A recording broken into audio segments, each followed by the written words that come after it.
I will be the moderator on lots of panel discussions, and I really enjoy it. And I have my own particular way of doing it, which is very cheeky and very irreverent. I mean, it works and it's successful, but it's not standard. And that for me brings me joy, being on stage and helping tell that story and helping everybody in the audience connect with who's on stage and helping who's on stage connect with who's in the audience. That really brings me joy, and that's a real sweet spot for me. I really enjoy that. I don't need to be the person giving a 20-minute lecture. I like to be the person who is the ringmaster, setting up the scene, getting the energy flowing, making sure that people feel connected. That brings me a lot of joy. Well, that's lovely. That's very nice. So that's you're super connector. Do you know what? And I really enjoy connecting people. I mean, it's funny how this word super connector is, people, I don't say it about myself, but I know that people have said it about me. And I think for me, it's simply about, a lot of the time it's about paying it forward, and it's about paying attention to other people and what they're good at and who they are around the world. And I like connecting excellent people with other excellent people. I love making that, because that's where you connect two things and hopefully the sparks will fly, and hopefully there will be a conjoining of ideas and a development of ideas and a project or a brand or a this or a that. I love that mashup, because I think that's where the sparks are, and the sparks are the energy. And so yeah, that I really love connecting people, particularly across borders, like mixing it up, whether it's because it's different types of people, whether it's different nationalities, whether it's different industries, coming together on a project. I really enjoy that clash. Mashup. Yeah, the mashup. Yeah. Like that. So welcome back to another exclusive episode on the Passionate Pioneer podcast. And today I am joined by an industry legend, the super connector herself, Kerrie Finch. Hi, it's great to be here. I love that you've called me a legend in my own lifetime. Absolutely, you are a legend, right? Ah. So let me introduce the legend. Kerrie is the founder of the global communications powerhouse, the Finch Factor, and is now pioneering her next venture, also known as. She is the global force who founded the powerhouse agency, obviously the Finch Factor, and is now building her own new venture. But her pioneering story runs even deeper, because as a single woman, she bravely navigated and overcame a terminal illness, profoundly shifting her approach to joy and success. So get ready as Kerrie shares her remarkable story, we hope, of leadership, resilience, and why living a joyful life and pioneering your own path is the ultimate act of rebellion. So. What a welcome. It's all downhill from here. Usually it's quite astounding when you actually have you listen to your own bio. It's crazy. It is. And you think, did I really do all of those things? Yeah, I know. And for someone who does this for a living, where I put people on stages and I build people's reputation, it's always a syndrome with me of the shoemaker's children. I hate to hear it about myself, but actually out there, I'm like a pushy theatre mom pushing her child on stage. So that doesn't go unnoticed. So all the businesses that you build are like your babies. Absolutely. Yeah. Right? Yes, absolutely. That's how it is. Yeah. Oh, that's good. So let's talk about then the super connector then. So you're known as the super connector, and you've got this burning curiosity about people. So where does that fundamental passion for connecting and understanding humanity come from? Gosh, that's such a good question. And that's your first question. I have always asked questions and because the answer because, when you're a child, do this, why? Because it was just never enough for me. I was always, but why? But why? But what? But why? So I was known as the why bird, because my surname is Finch anyway. So I was known as the why bird because I just couldn't stop asking questions. I just wanted to know. And I think it's continued now for whatever reason. I don't necessarily do anything with any of this information that I gather, but I like to know. I'm a big fan of history. I love reading. I love people. I love storytelling. I love people telling me stories. I love sharing stories. I like to write. And so I think that burning curiosity has been parlayed into what I do for a living, which is helping people tell their own story, and also connecting people to create a story. We love stories, don't we? Yes. I think it's what drives us on, It's one of the oldest traditions, Back in the day, what were the original industries? It was prostitution, prostitution and farming. Where did the farmers know where to go? Because somebody said, you don't want to go there, you want to go to there, you want to go there. It's all about storytelling. It's the original marketing.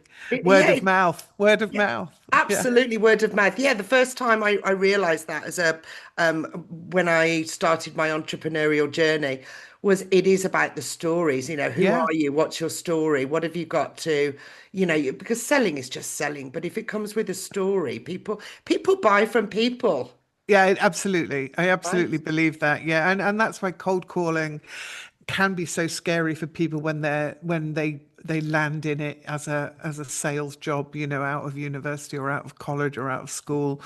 A lot of people end up doing sales jobs, on the phone, and it's not easy, reading a script and telling, and saying words that you're not passionate about, that aren't you, that you don't believe in. It's really hard, both to get over, and to be persuasive, but also people know they're being sold to these days. We're very aware, and unless it comes with something extra, something else, something original, something true, then I think it's just a waste of time. Yeah, it's the authenticity, isn't It it? is. It's about truth, and truth takes bravery. Yeah. To be true and to have faith in something. It's a two-way street, and it takes bravery. Yeah, it does. We're very British, aren't we, Kerrie? So we've been taught, not to shout about who we are and what we Yeah. do, and and to be very humble about things, and to talk about things and have confidence is not the way to go. So I've had to do a lot of unlearning, and I'm sure that your clients and you are the same way. Yeah, I think there's a lot of unlearning. I mean, I live in Amsterdam, and so and I work globally with clients in America, here in the Netherlands, and further in Europe, as well as the UK. And each country is different. The Brits, as we know, are quite reserved. The Dutch are very straightforward, but they're also very humble. They don't want to stick their head above the parapet. The Swedes are the same, and then there's America. You know. Totally different and kettle of then fish. and then there's America, so it's a different way of sharing stories. But ultimately, my response and my thing is, I want people to be the best that they can be. And what I do for a living is I build reputation for individuals, for leaders, for the C-suite, but also for that brand, So I'm building reputation. And what is that? That's about sharing stories. That's on stage, that's in through the media, that's on podcasts, And so my one of the earliest things you do with a new client is you're digging into, yes, yes, yes, these are the what you want to be known as for a brand, but how do you live that? What does that mean to you? What excites you about that? You've got to find your way in. And usually there's a way in, usually there's a connection. Otherwise, someone's in the wrong job. Right. You've got to have a passion about it, right? Yeah, Yeah. you've got to find a way to connect Yeah. to, that selling that vacuum cleaner, that vacuum cleaner company. Maybe it's the best design, or maybe it's the best innovation, or whatever it is, and there's something that makes you passionate about that. There's something that leads you towards wanting to work at that company and be known for, the job that you do. So let's segue, perfect segue. So let's take us back to the start. What was the very first internal nudge or moment that made you decide, I have to build my own, legacy, global agency, the Finch Factor? How did it all, what was the passion and the love that you put into that? Tell us the story, how it I all think, started. yeah, gosh.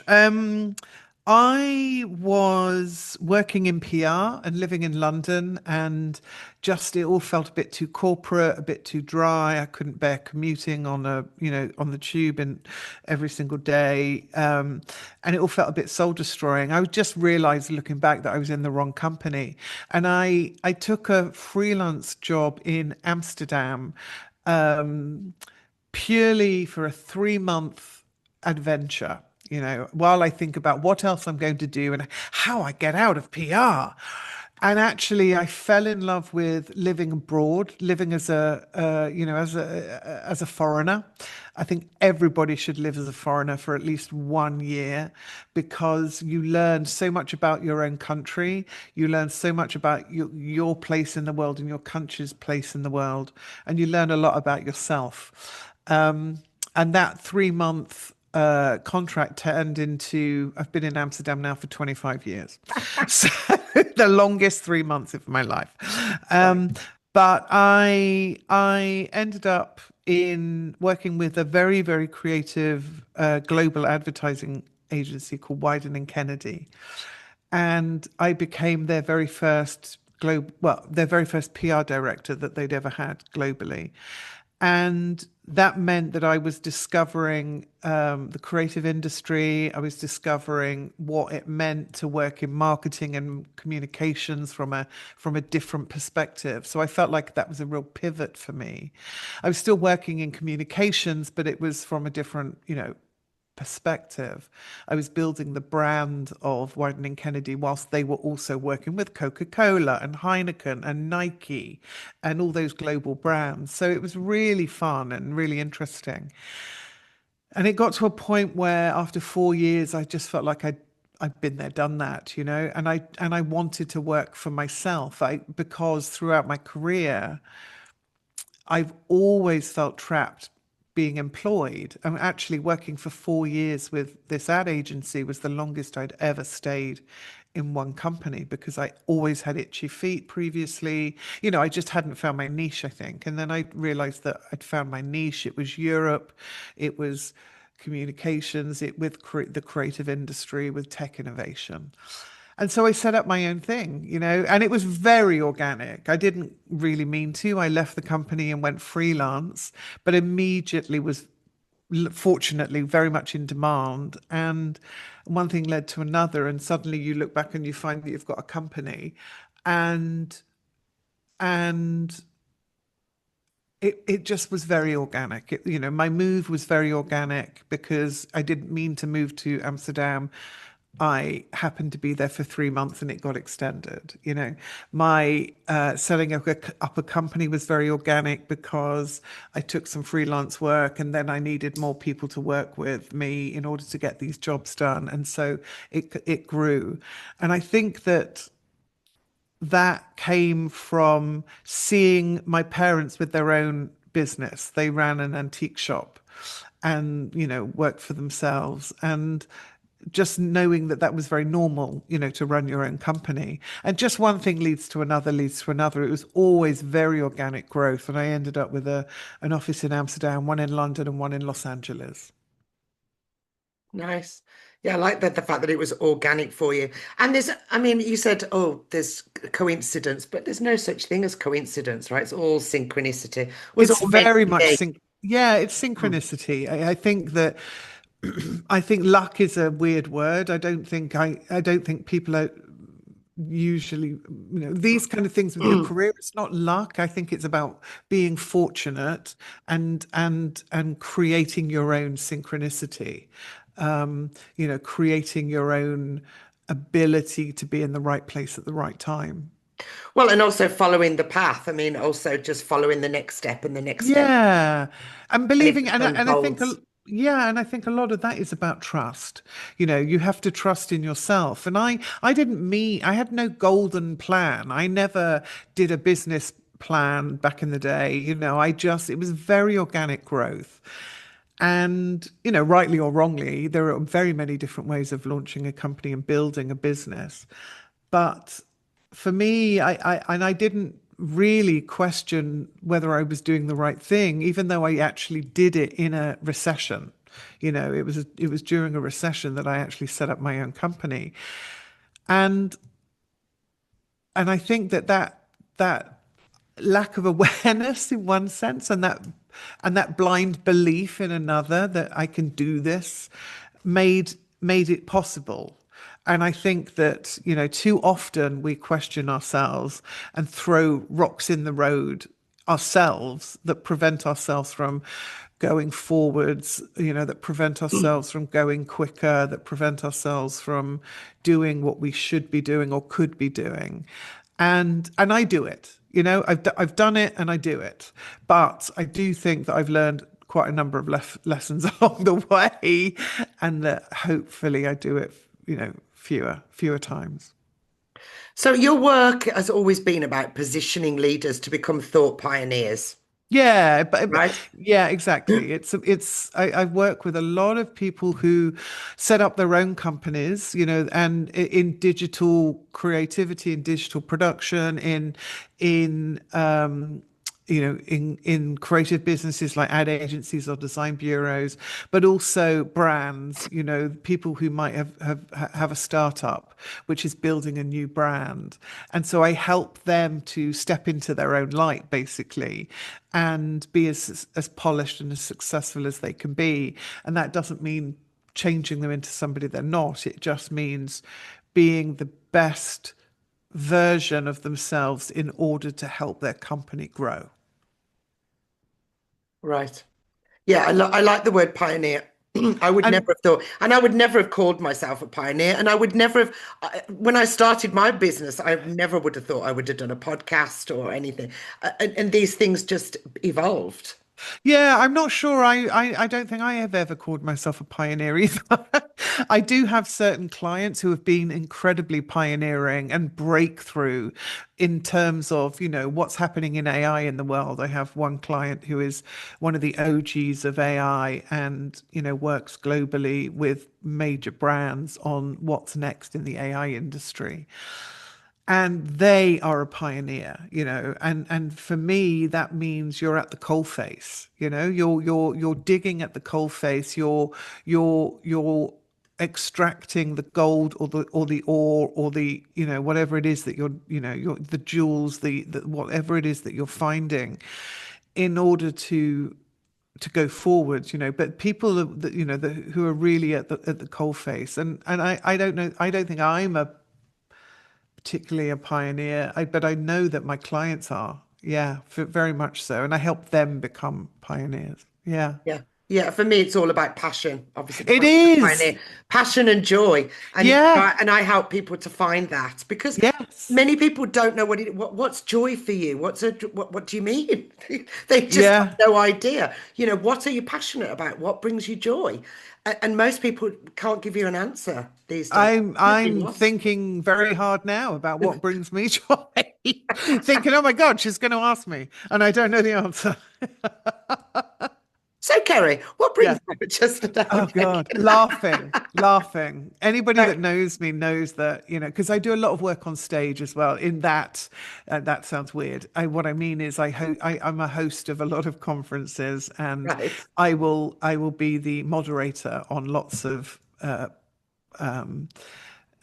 panel discussions, and I really enjoy it. And I have my own particular way of doing it, which is very cheeky and very irreverent. I mean, and it works and it's successful, but it's not standard. And that for me brings me joy. Being on stage and helping tell that story and helping everybody in the audience connect with who's on stage and helping who's on stage connect with who's in the audience, that really brings me joy. And that's a real sweet spot for me. I really enjoy that. I don't need to be the person giving a 20-minute lecture. I like to be the person who is the ringmaster, setting up the scene, getting the energy flowing, making sure that people feel connected. That brings me a lot of joy. Well, that's lovely. That's very nice. So that's what, well, you're super connector.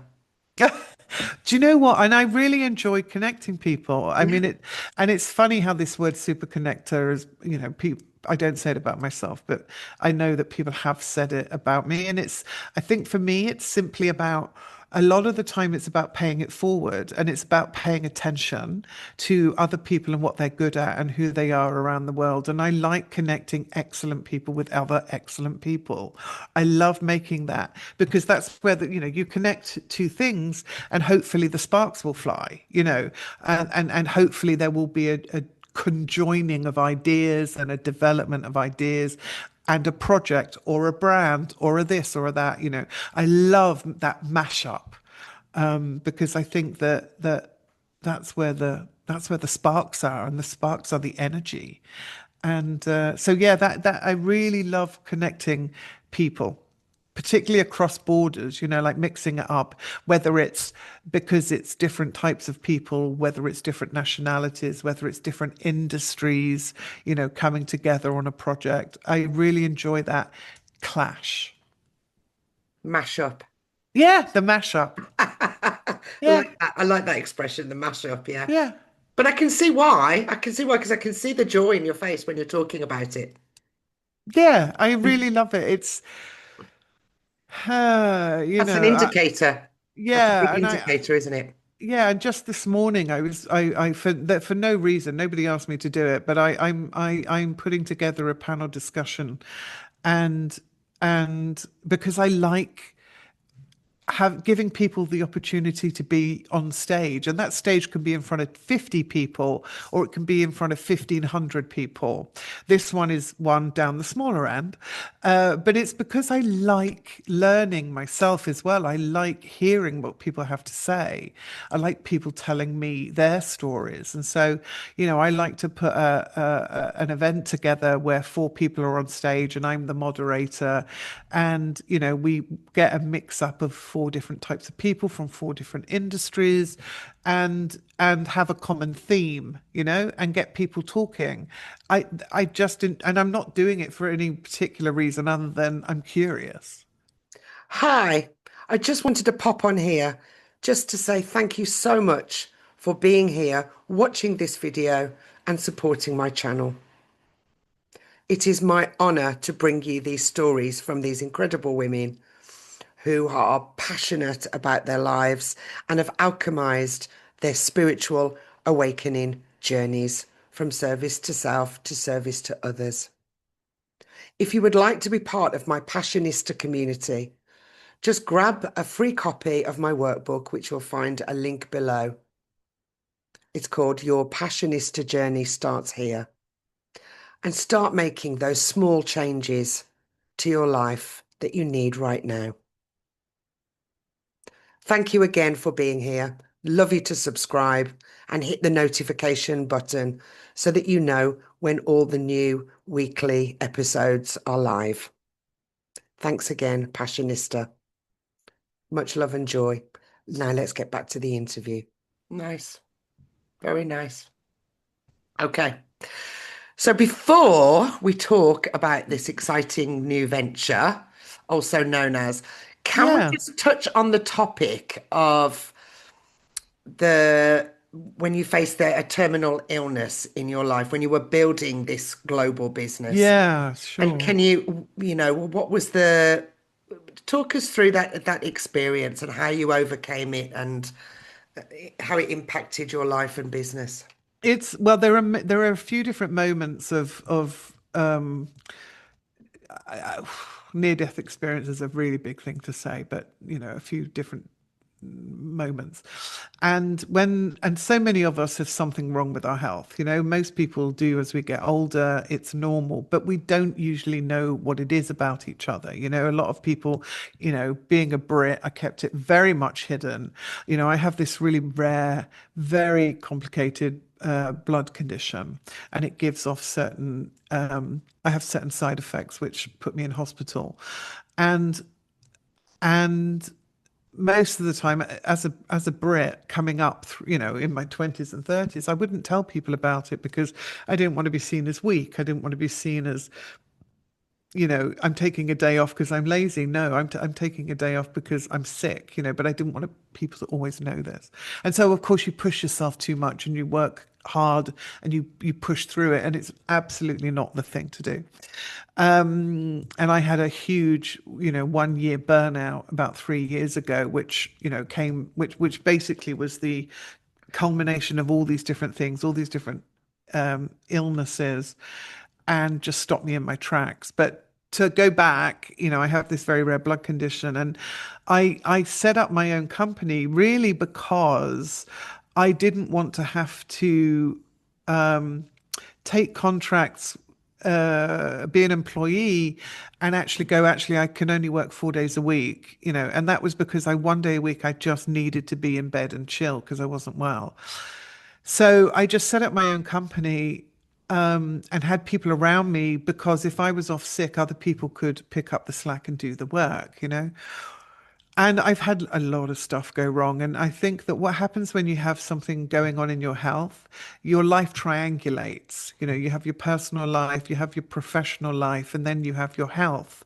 And it triangulates even in the most basic way, which is you're having to go to the hospital every other week, or you're off sick for 2 weeks because you have pancreatitis, and then you need to recover and go back to work. It really has an impact on your day to day and on the way you live your life. I take lots of different medications, for example, and all those appointments really have an impact on just your ability to get your day done. And we don't realize that about other people. Anyway, so when I was building my company, all that was happening, and and in the early days, I was in a coma with swine flu, with the H1N1 virus. So I had this combination of pneumonia and swine flu. And I was told, my parents apparently were told that tomorrow's the day, and I'd been in a 10-day coma and then woke up, which is, but you wake up and you don't realize what's going on. You don't realize that people have had to deal with your company, and they were trying to find, ways of trying to work around this problem, that you may die, you may not come back from this. So there's moments like that which have had a huge impact on my life, and I've had a triple heart bypass in my 40s. And that was probably the single most scary moment, because it's so unnatural to have your chest cracked open. Oof. Yes. That actually probably that, and I'm not scared of hospitals, and I'm very comfortable in hospitals. I think doctors and nurses do this incredible job. But that really scared me, because for whatever reason, it has a psychological as well as physical effect on you, and I was off for 3 months with that, and that really makes you stop and give pause. But within 3 months, I was on a plane to LA, and I wasn't looking after myself enough. And then during COVID, I had endometrial cancer. So I had an operation. I had a full hysterectomy. So I had a major organ removed on New Year's Eve of 2020. Out with the old. Out with the old, literally. Yeah, really. My God. I see your sense of humor there, Kerrie. And I think that probably made me pause more than any of them, in that it was during COVID. We're all depressed. We're all dealing with things, which are hitting us psychologically and hitting our mental health. And I think that combination of things, I mean, and also I've had other operations in the middle of all of this as well, about this and that and the other, but those are just three key moments. And then in 2022, I just almost like the Tin Man who doesn't get enough oil and just stops in the forest. I just ground to a halt in 2022 and just couldn't do this anymore and took time out. And during that period of deep reflection, I realized that I just couldn't work in the way that I was working. I didn't want to work with, in the way that I was working with the people that I was working with. And I needed to find another way. I needed to find another route. It wasn't healthy for me. It wasn't, I wasn't doing the company any good or me any good. And so I stepped away. I sold the company basically. And then from there moved on to, my next encounter, which was my new company, which is also known as, but that is what happens that's what happened with my health basically. And I'm pretty open about it. So if you wanted to ask me something, it's part of your story. So I thought it was important yeah, to talk about because this is another big chapter of your life. Now you've yeah, moved away from something and moved into the new venture, also yeah. known as. Yeah, it's also known as, yeah.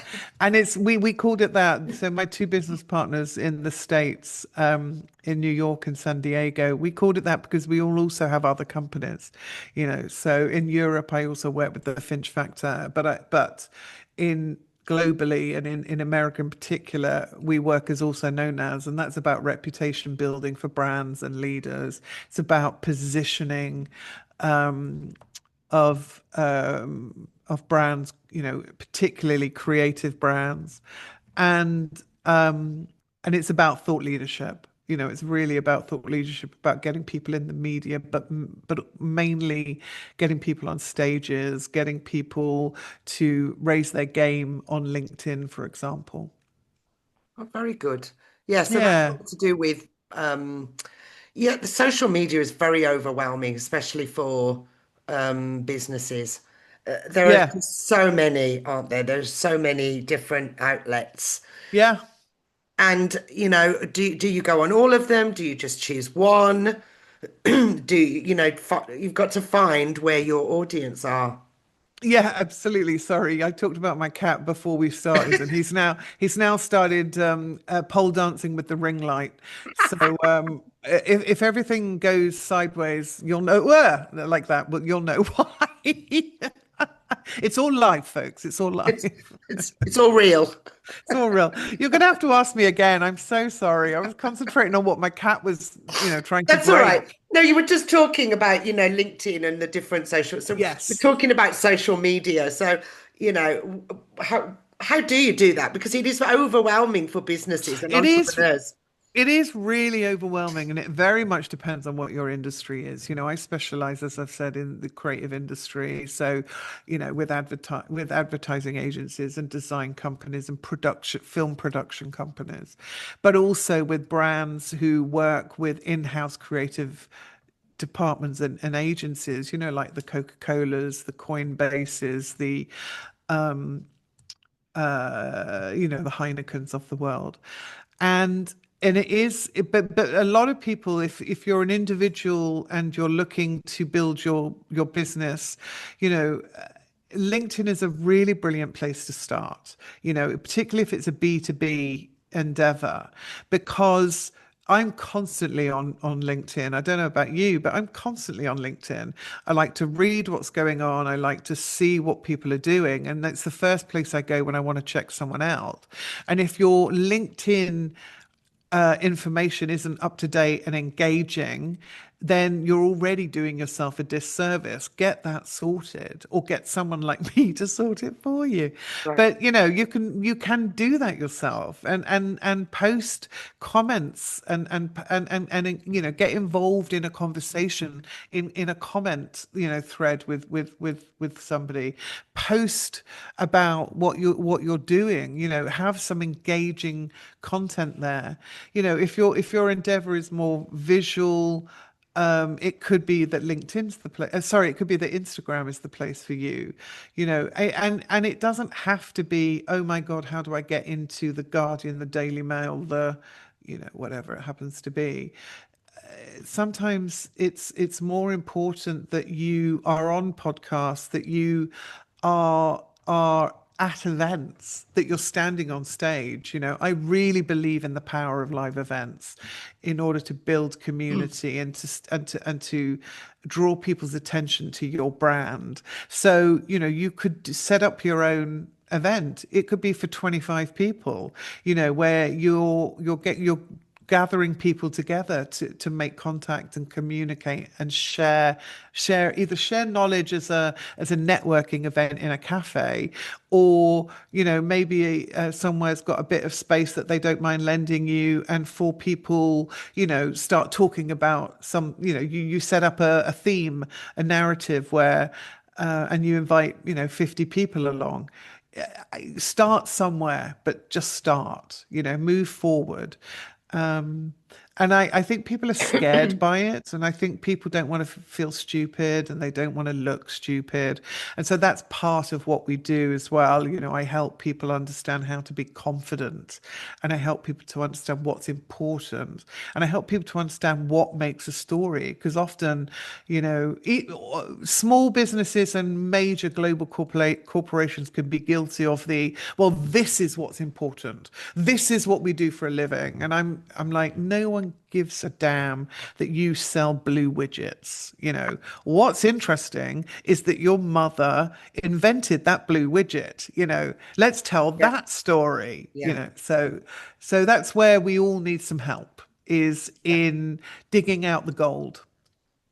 Digging out the gold, yeah, and I do think LinkedIn's changed, and I enjoy LinkedIn the same as you. I Yeah. use it, and I'm on there, but it is about making connections, isn't it? Yeah. And it is about the telling the stories and getting groups together. And unfortunately, like you said, business owners are shy to put themselves forward. However, people buy from people, and they need to know who you are. Yeah, absolutely. And I Right? and I I And and your I think story. and I my brother runs a company where he sells bio cleaning products, and he hates being the front of anything. So his dog is the Instagram, mascot, So do it in some way, but do it. The dog's running the show, I right? think so. In all honesty, if you knew my brother, yeah, I think the dog's running the show. The dog's running the show. Don't tell him I said that, because it's absolutely not true. So, okay, so let's talk about this rebranding then, and this also known as. So you've watched society change from a communication standpoint. Yes. Obviously, we've talked about that. So how do you view the rise of the traditional family and life model and single women in society? How do you, from a communication standpoint, how do you see the traditional family in the life model? Does it, or do we need a rebrand for the next generation on what men do, what women do, what social media does, what? I don't know that there is a standard family model anymore. Right. I think, and I think that's where advertisers struggle, because women are the major, buyers in any, family model, and yet most advertising is not centered and targeting women.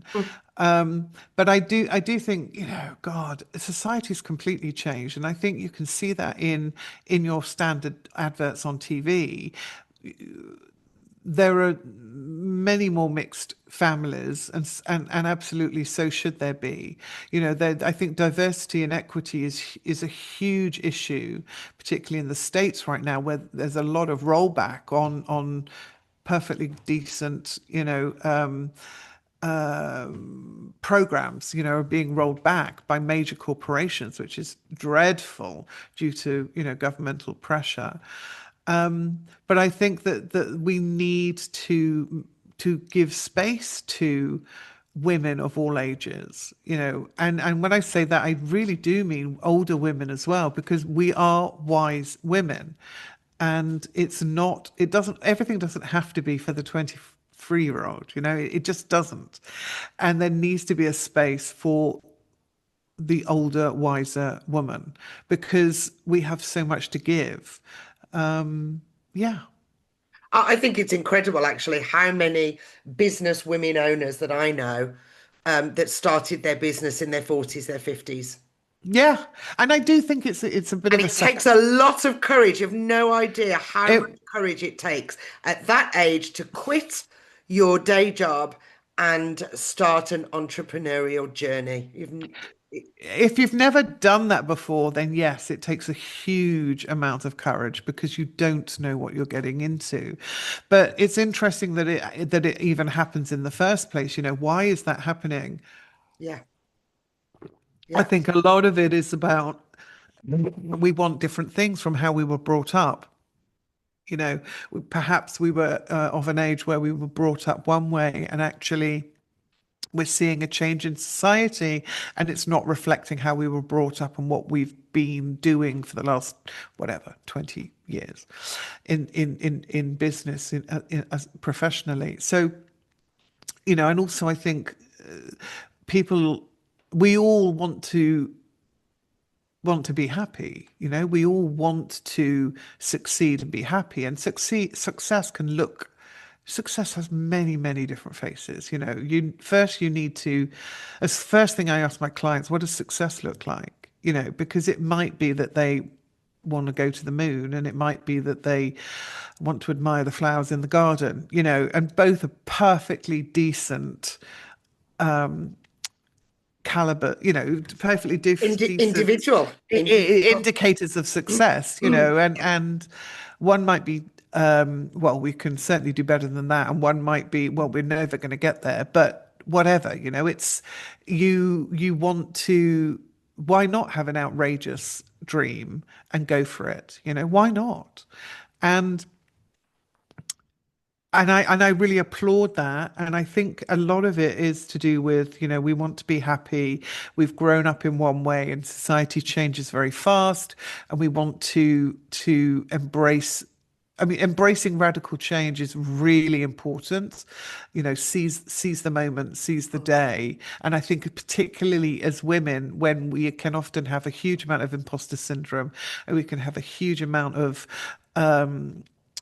struggle, with our hormones and with our mental well-being, like men as well. Men also have it, but they have been given the best hand in cards, for decades and decades and decades and decades and decades And decades and decades and decades. and decades and Yeah, decades. and it's Yeah. crazy, right? It's true. Well, and so women should seize the day, and believe in yourself. I think self-belief is huge. Yeah. It is amazing, like you said, about it depends on the era that you grew up in, but we find ourselves pigeonholed into these Yeah. roles. Even now in society, it's like ingrained. Yeah. If I Yeah. say teacher or professor, female, male. If I said nurse, doctor, female, male. Right? It's ingrained, isn't it, Kerrie? I think it's ingrained in people of older generations. I think, I don't want to assume I know how old you are, but I think it is assumed in people of my generation, for sure, for shizzle, I was going to say, and for shizzle, and it means nothing. But I wonder whether the younger generation still feels like that. I suspect that en masse, they probably do still have those those breaks put on, the glass ceiling, the assumption that certain jobs are not fit for women. I don't know. I Yeah. think it's ludicrous, but I hope that's not the case. But unfortunately, I think in many different societies, it still is the case. As Yeah. much as as much as we would love to think that we're liberal and things have changed, I think for a huge, huge section of the population, nothing's changed. So let's talk about that stereotype then. One of my final questions. So, what advice do you have for the marketing and advertising industry and how to create campaigns for the next generation of women that truly speak to these old stereotypes? Oh my goodness. I Yeah. That's a huge question. Mhm. That's my podcast. So so I have a A podcast whole called different podcast, you Yeah, which know. is called Second Wind, which is about, creative excellence and people in the industry of creative excellence. And what do you do when the winds shift, whether it's in your career or in your industry. I think women, Fantastic yeah, podcast. Second Wind, you can find it everywhere. I think that people need to listen, observe, and talk to people. Don't make assumptions. Do your research. I think the best work is always done because people have dug in and they've challenged. They haven't gone with assumptions. They've challenged assumptions, and they found a connection and a truth which helps you propel your story forward. Dig in and do your research. Don't start with your research, but don't rely on the data. Take it that one step further. Very good. Very good. So, as a final question, for a woman who's listening right now, and Yeah. feels like she's at that crossroads, second wind, I love it, ready to step into the passionate pioneer path. Yeah. What's the single most important piece of advice you would give her, Kerrie? I would, if I was giving myself advice, my younger self, I would just say self-belief. You can do this. You can do it. Don't, don't listen, and we all have them. Don't listen to the devils on our backs. Don't listen to the earworms. Absolutely, you are strong, you are independent, you are individual, you matter. Remember that you matter and that you have something to give, and go forth. If it makes you happy, it will lead you somewhere. If you enjoy this, it will lead you somewhere. That's what I would say. Absolutely. Follow the joy. Follow the joy, follow what, I mean, literally follow your passion, Yeah. and I don't mean, oh, I love knitting, I'm going to become a professional knitter. It's Right. not like It that. does sound trite, doesn't it? So you have Yeah, to explain that more, right? and I don't mean that, but what I do mean is, whilst you're enjoying that, whatever knitting brings you, it will give you that moment of inspiration, hopefully, to think about, oh, actually, I don't mind my job because the payoff is I can sit and knit, or, so it's a means to an end. And that is also okay, but you have to be at peace with it. Very good. So where can our listeners connect with you online and learn more about your amazing Oh, work, Kerrie? Oh, bless you. Please find me on LinkedIn. It's Kerrie Finch. Very simple, but it's Kerrie Finch. Or hit us up on Second Wind. It's, I think, on Spotify and on YouTube in particular. It's Second Wind by, also known as. Or look us up on our website, and it's what is our website? Hey-aka.com. Hey-aka.com, and then you'll find us at also known as. But yeah, I'd love to hear from people. Excellent. Well, a million thanks for Kerrie Thank for you, joining us Beth. today. Thank you. I've really enjoyed it. Thanks for your questions and your curiosity. Yeah, and we hope that you found it, our audience, inspiring and empowering. And all the Kerrie's details and my details will be below this video or this audio. So until next time, this is the Passionate Pioneer and Kerrie signing Thank off. you. Have a Bye. good one. Wow, another powerful Passionista conversation. I hope that this guest's journey, experience, and story has inspired something deep within you. Remember, it's about following the joy moments in your life. It's a beautiful dance with the universe. If you would like to dive deeper into your joy journey with me, you will find all the links below this video. including a link to a free workbook that will help you to start your joy journey. And until next time, Passionista, I'll say goodbye. Much love and joy.